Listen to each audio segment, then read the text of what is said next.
할렐루야. 하나님 살아계십니다. 살아계신 그 하나님의 은혜와 평강과 축복이 저와 여러분들 그리고 영상으로 예배하는 분들에게 함께하게 되기를 주의 이름으로 축복합니다. 마이크가 괜찮은 건가요? 저만 지금 이거 하이 조금만 좀 올려줄래요? 목소리가 명확하지 않은 것 같은데. 네. 어느 시각장애인이신 목사님이 목회하는 그런 그 장애인 교회에 숙소에 불이 났습니다. 장애인 교회는 여러 가지 핸디캡을 안게 됩니다. 주변이 좀 불편한 시선으로 바라보는 일도 있고요. 그리고 그 일들 때문에 파생되어지는 여러 가지 일들이 일어나게 되죠. 당연히 그런 일이 일어나니까 마치 기다렸다는 듯이 주변에 있는 사람들이 이 기회에 교회가 좀 옮겨졌으면 좋겠다 하는 마음도 있고요. 또 자활이 되지 않다 보니까 공사비도 걱정이 되고요. 하면서 이 목사님이 되게 이제 몸부림을 치면서 어찌해야 좋을까 하고 생각하게 됩니다. 기도를 하는데 기도할 때마다 막히고 여러 가지 궁리를 하지만 궁리 때문에 잠도 이룰 수 없고, 그래서 어느 날 이런저런 고민을 하다가 바닷가에 나가서 이렇게 자신을 돌아보는 시간을 가지게 되었습니다. 문득 바닷가를 거니는데 아이들이 그 모래놀이를 하는 것을 이렇게 바라보았죠. 그리고 그곳에서 아이들이 두꺼비 집 이야기, 노래를 부르는 걸 들었습니다. 여러분들 다 해보셨을 거라고 생각이 되어집니다. 그런 거 있죠? 두꺼봐 두꺼봐 큰 집 줄게 새 집 달라고. 그런 건 자료나 몰라. 성경 구절은 뭐지? 근데 그걸 물끄러 쳐다보고 있던 목사님이 이런 생각이 들은 거예요. 아니, 내가 하나님을 두꺼비보다도 못하게 취급했구나. 하나님은 두꺼비는 흠집 주면 새집 주는데 내가 기도를 바꿔야 되겠다 이런 생각을 하고 그래서 기도를 합니다. 하나님 탄집 드릴 테니까 새집 주십시오. 하나님 그 기도를 들으셨을까요? 네, 당연히 듣죠. 그래서 세워진 교회가 방배동에 있는 새빛 맹인교회라고 하는 교회인데, 여러분들이 아마 이름을 들어보셨을 만한 안요한 목사님이라고 하는 분이 방배동에 5층짜리 교회를 짓는 계기가 되었다라는 얘기입니다.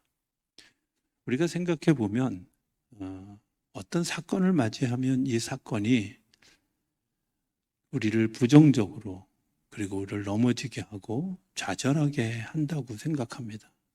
그런데 사실은 그 사건이 어떻게 생각하면 우리를 선한 것으로 인도해 주시는 하나님의 손길일 수 있다. 이런 생각을 해보게 되죠.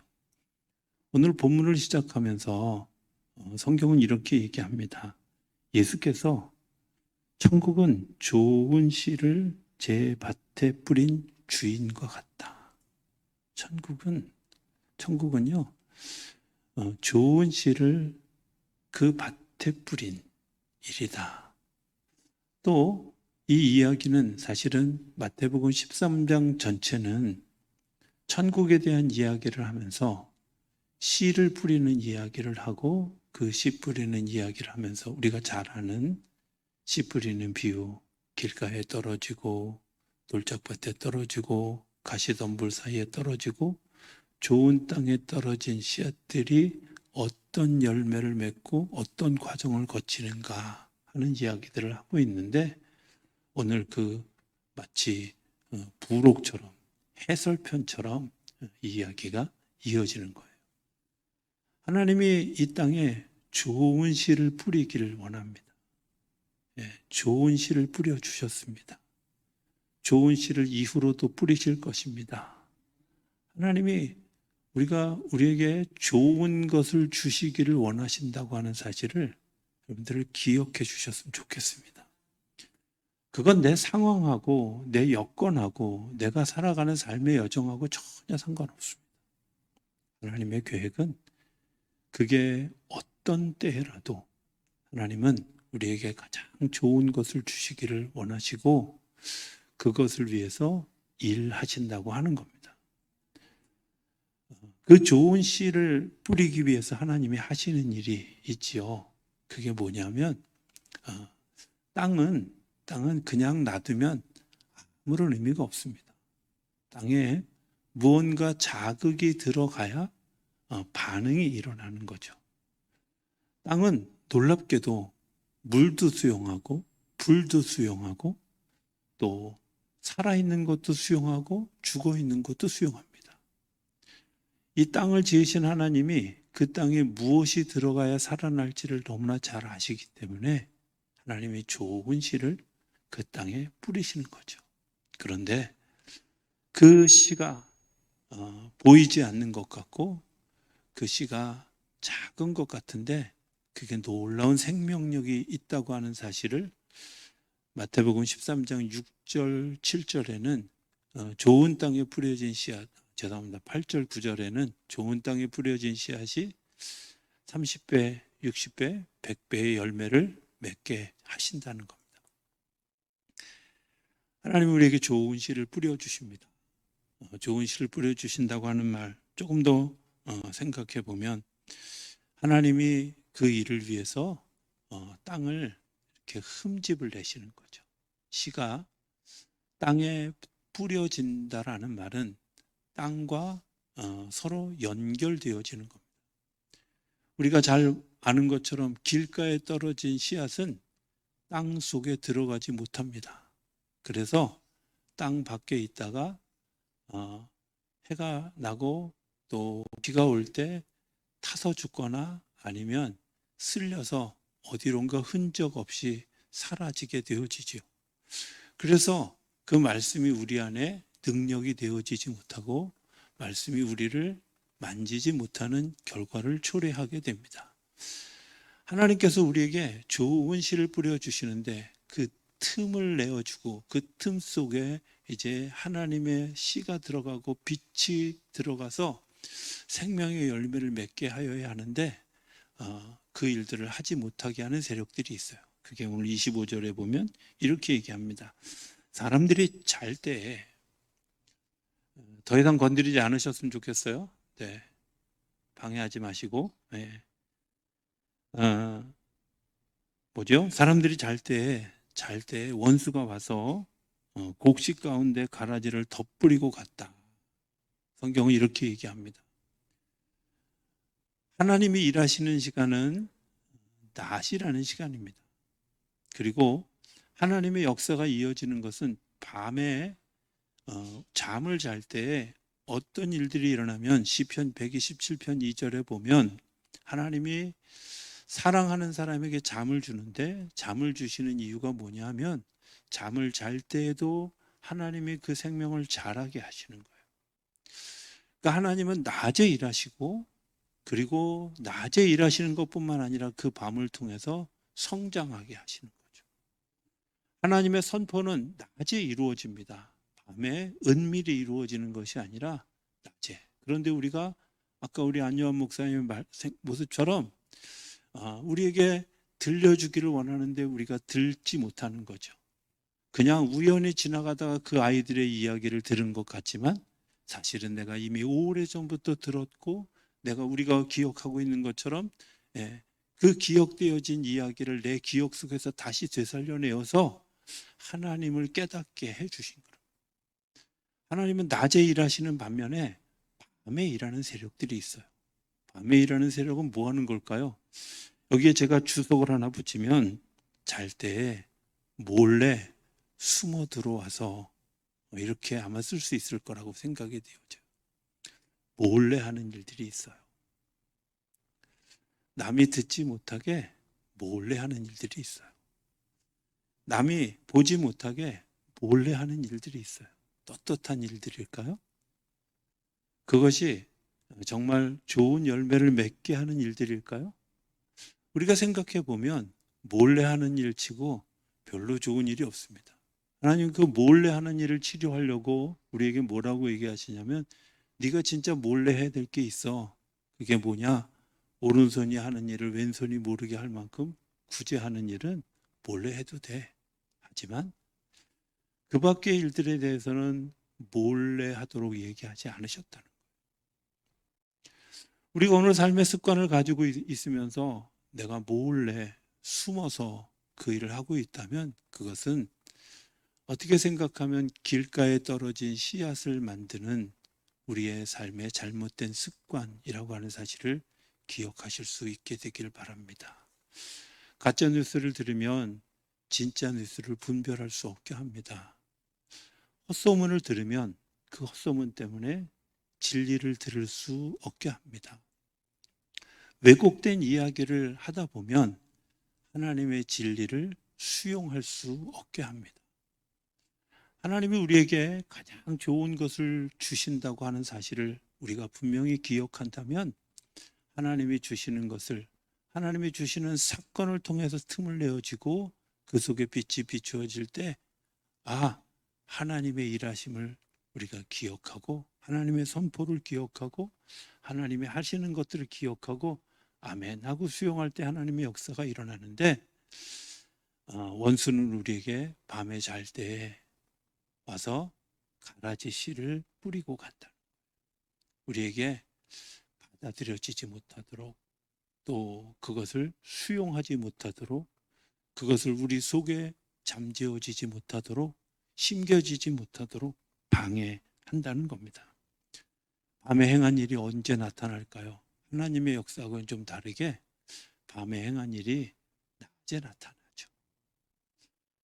사람들에게 몰래 은밀히 이야기했는데 사람들 사이에서 그 일들이 나타나기 시작했습니다. 그런데 누구는 알까요? 좋은 씨를 뿌리고 우리의 처음과 나중을 아시는 주님께서는 그리고 주님을 신실하게 따르는 믿음의 사람들에게는 그것이 가라지라고 하는 사실을 알게 됩니다. 언제? 낮에.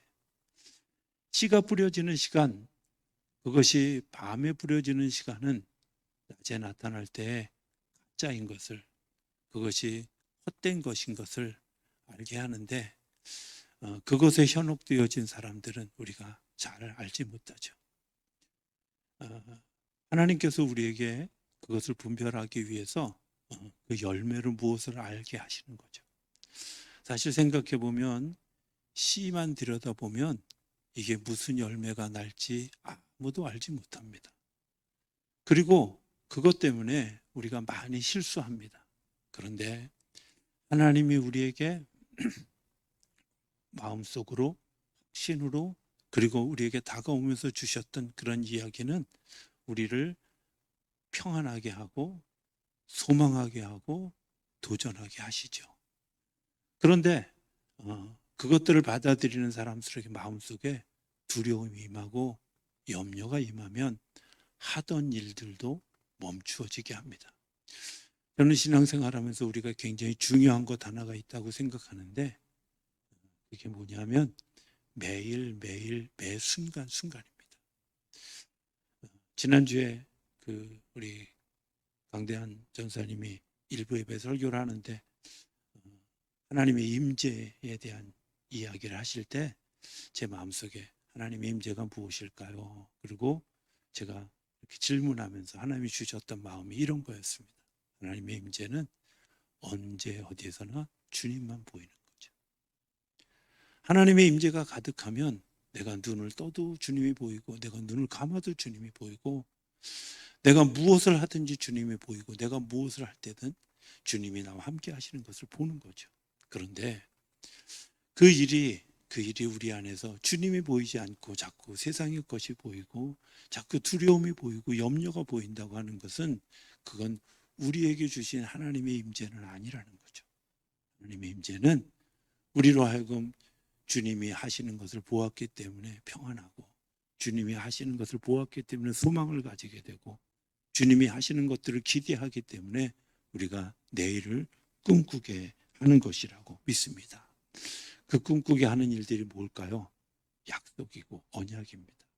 하나님 우리에게 내가 씨를 뿌려라. 울며 씨를 뿌리는 자는 기쁨을 가지고 기쁨으로 단을 가지고 돌아오리로다 약속해 주신 말씀이 우리의 소망이고 또 희망이라면 우리가 그 씨를 받아들일 수 있게 하죠. 자, 낮에 이 일이 나타났습니다. 그래서 종들이 와서 주인에게 이야기합니다. 저 가라지를 뽑아내면 어떻겠습니까? 라고 말씀하시는 거죠. 그렇죠. 가라지를 뽑아내면 알곡이 잘 자랄 수 있을 것 같습니다. 그런데 사실은 주님은 그 알곡을 위해서 가라지를 뽑는 일들을 막으십니다. 왜 그러셨을까요?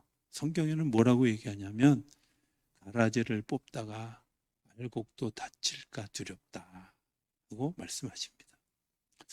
사실 이런 일들이 잘 이해가 잘 안 됐는데 시골에 살면서 이제 이해를 했어요. 어느 날 또 제가 이제 뭐 낯질도 못하고 뭘 못하니까 안 시키는데 안 시키는 일을 꼭 하면 꼭 이제 사고가 나더라고요. 어느 날 내가 좀 잘한다고 풀을 좀 베려고 낫을 들고 막 그 못하는 낫질을 가지고 열심히 풀을 뱄는데 욕 먹었어요. 칭찬을 받아야 되는데 베지 말아야 될 것들도 베서 죽인 거죠. 사실은 우리가 진리를 알지 못하기 때문에 진리를 알지 못한 것 때문에 가라지와 알곡을 구분하지 못하고 서투른 우리의 손길이 알곡까지 죽이는 일들이 우리 안에 일어나는 거죠. 서투른 우리의 판단, 서투른 우리의 심판, 서투른 우리의 생각이 사실은 알곡도 해하게 하는 어리석음을 범하지 않도록 주님이 그 알곡 때문에 가라지를 보호하시는 거죠. 한편으로 생각해 보면 그 가라지까지도 알곡으로 바꾸기를 원하시는 주님의 기대가 있지 않을까 하는 생각을 하게 됩니다. 어떻게 주님이 그 가라지를 알곡으로 바꾸는 일들을 하게 하실까? 요한계시록 3장 20절에 보면 하나님이 우리의 문을 두드리신다고, 우리의 마음의 문을 두드리신다고 하는 이야기가 시작됩니다. 주님께서 우리의 문을 두드리시는데 목적이 뭐냐? 우리와 들어오셔서 같이 먹고 같이 마시기를 원하신다는 거예요. 사실은 그 교회, 그 문을 두드리는 그 교회를 얘기하면서 차지도 덥지도 않고 미지근해서 내일의 희망을 바라보기 어려운 이 맛도 저 맛도 아닌 그런 그 교회를 향해서 하나님이 하신 말씀이에요. 하나님이 우리 속에 들어오셔서 맛을 내고 차지도 덥지도 않은 우리를 뜨겁게 하시거나 아니면 정말 하나님께서 주시는 그런 그 차가움을 통해서 생수를 통해서 우리를 살리시려고 하는 계획이 우리 안에 있어서 주님이 우리의 마음의 문을 두드리신다는 거예요. 그리고 주님이 우리와 같이 생활하기를 원하신다. 같이 먹고 마시고. 우리나라 교회 행정 체계를 굉장히 이렇게 혁혁하게 바꿔놓았던 연동교회를 담임하셨던 이성희 목사님이라고 하는 분이 계십니다. 그 이성희 목사님의 아버님도 목사님이셨는데요. 그 아버님이 하셨던 이야기, 주님은 우리의 모든 대화를 들으시며 우리 식사 때마다 우리와 같이 식사하는 분이십니다. 성경 구절이 아니라 그 이성희 목사님 아버님 목사님이 하신 말씀이에요. 주님이 그렇죠. 왜 우리의 식탁에 같이 하시고 왜 우리의 이야기를 들으실까요? 우리가 하루에 3번씩 먹어야 되는 거고 우리가 나누는 하루의 일상들 가운데서 주님이 우리와 함께 하시는, 우리가 매일매일 매 순간 주님과 동행하는 것들을 통해서 하나님이 우리에게 주시는 이 축복이 있는데 그게 뭐냐? 진리와 거짓을 구별하는 것뿐만 아니라 잘하게 하셔서 우리로 하여금 잘못된 길, 그리고 그릇 나간 뿌리라 할지라도 그 뿌리를 바꾸어 예수님의 생명에 접붙임하려고 하는 하나님의 계획이 우리 안에 있는 거예요. 내가 가라지 같은 삶을 살아도 문제 없습니다. 왜? 주님이 우리를 알곡으로 바꾸어 갈 소망을 가지셨기 때문에 그렇습니다.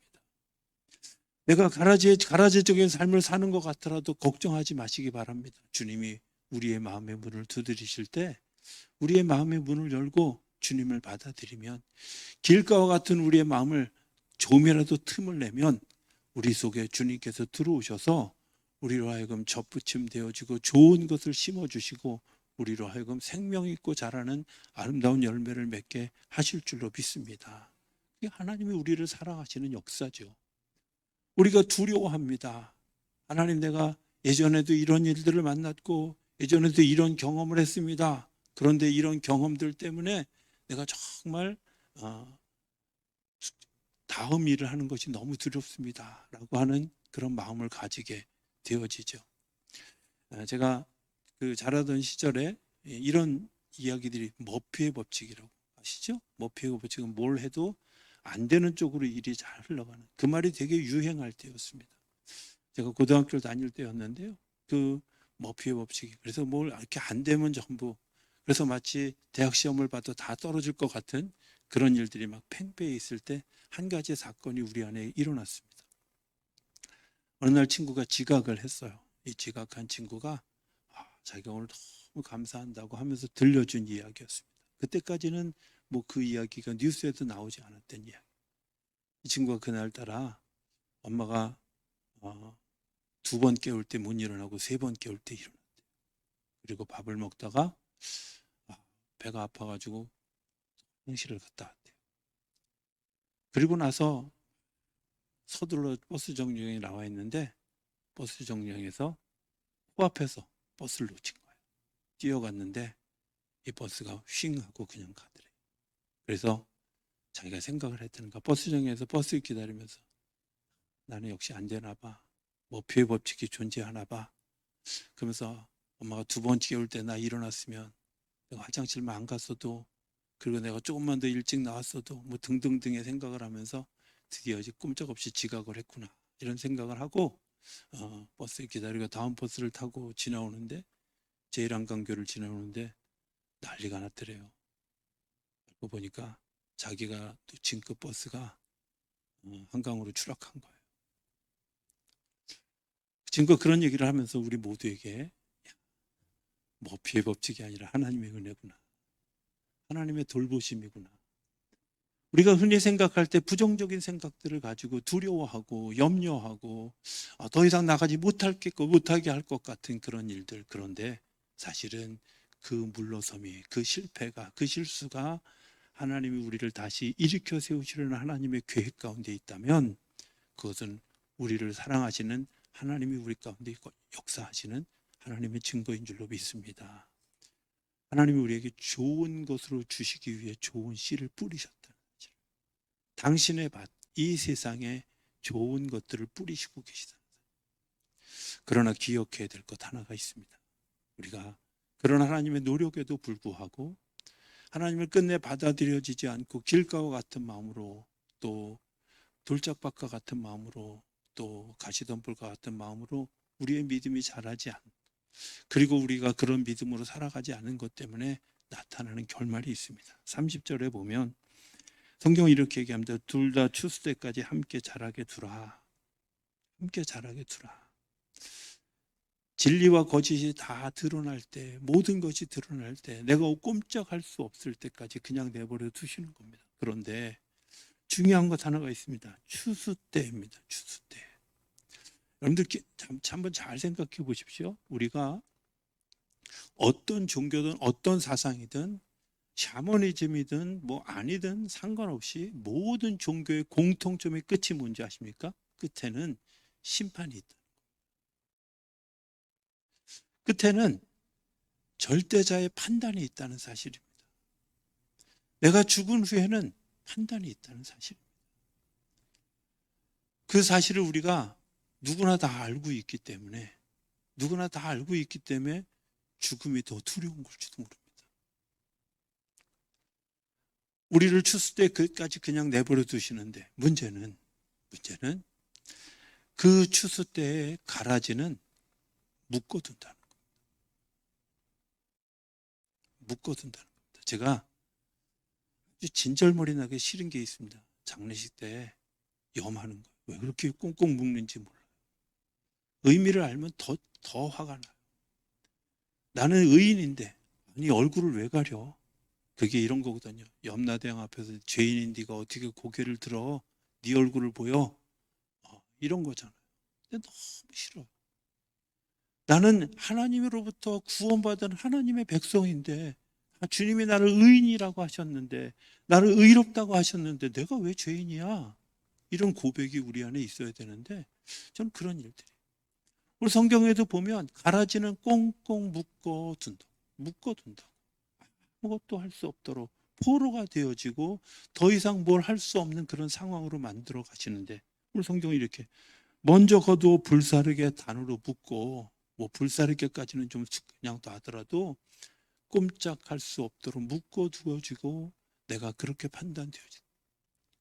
내 이 세상 살아가면서 내가 거짓을 들어도 좋고 두려워해도 좋고 염려해도 좋습니다. 그러나 중요한 것은 그것이 내 습관이 되고 그것이 내 삶의 열매가 되어지면 분명히 마지막 그때 하나님께서 우리를 판단하실 그때에는 분명한 심판이 있다는 사실을 성경은 이야기하고 있는 거죠. 우리가 왜 좋은 땅에 뿌려진 씨앗처럼 이 땅에서 하나님의 역사를 누리고 살아가야 할까? 그것은 지금 여기서뿐만 아니라 여기서 시작되어진 하나님의 나라가 영원한 나라에까지 이어져 가지만, 여기에서 내가 때로는 가라지처럼 살았을지라도 하나님의 은혜를 힘입고 다시 새롭게 되어져서 심판 앞에 섰을 때는 성경은 이렇게 얘기합니다. 곡식은 모아 내 곡간에 넣으라 하리라. 하나님과 더불어 기뻐할 수 있는 일들로 우리를 인도해 주신다고 하는 겁니다. 다 죽습니다. 그런데 어떻게 죽어야 될까? 그것은 주님과 함께 죽는 거죠. 주님이 죽으라고 할 때 같이 죽으면 됩니다. 주님께서 우리를 다시 살리실 것이기 때문에 그렇습니다. 주님 안에서 죽었을 때 주님이 우리를 다시 살리실 것이기 때문에 그렇습니다. 주님의 길을 따라가면서 죽었을 때 주님께서 우리를 다시 살리실 거예요. 그래서 내가 믿음 생활을 가장 잘 하는 일은 뭘까? 주님께서 틈을 내며 씨앗을 뿌리실 때 기꺼이 땅에 들어가는 거죠. 땅 위에 떨어지면, 돌적밭에 떨어지면, 가시덤 불 위에 떨어지면 열매를 맺을 수 없고 하나님의 영광을 드러낼 수 없지만, 그 틈 사이로 내가 들어가 내가 죽어졌을 때 내 존재는 없어진 것 같지만 하나님께서 그 존재를 통해서 30배, 60배, 100배의 열매를 맺게 하신다는 거죠. 우리가 주님과 함께 그 땅에 들어가도록 주님이 우리를 요청하실 때 나는 어떻게 반응할 수 있을까? 주님이 나와 함께 죽자 이야기하실 때 나는 어떻게 반응할 수 있을까? 오늘 우리 부르실 찬송 가사를 잠깐 살펴보면 이런 겁니다. 구주와 함께나 죽었으니 구주와 함께나 살았도다. 영광의 그날에 이르도록 언제나 주만 바라봅니다. 마음속에 시험을 받을 때와 무거운 근심이 있을 때에 주께서 그때도 같이 하셔서 언제나 나를 도와주십니다. 뼈아픈 눈물을 흘릴 때와 쓰라린 마음으로 탄식할 때에도 주께서 언제나 그때도 같이 하셔서 언제나 나를 생각하시죠. 내 몸의 약함, 내 마음의 부족함을 아시는 주님이 못 고칠 질병이 아주 없습니다. 괴로운 날이나 기쁜 때나 언제나 나와 함께 계시기 때문입니다. 주님은 언제나 날 사랑하셔서 언제나 새 생명 주십니다. 영광의 그날에 이르도록 나는 주님만. 오늘 우리의 고백으로 이 찬양 같이 올려드렸으면 좋겠습니다.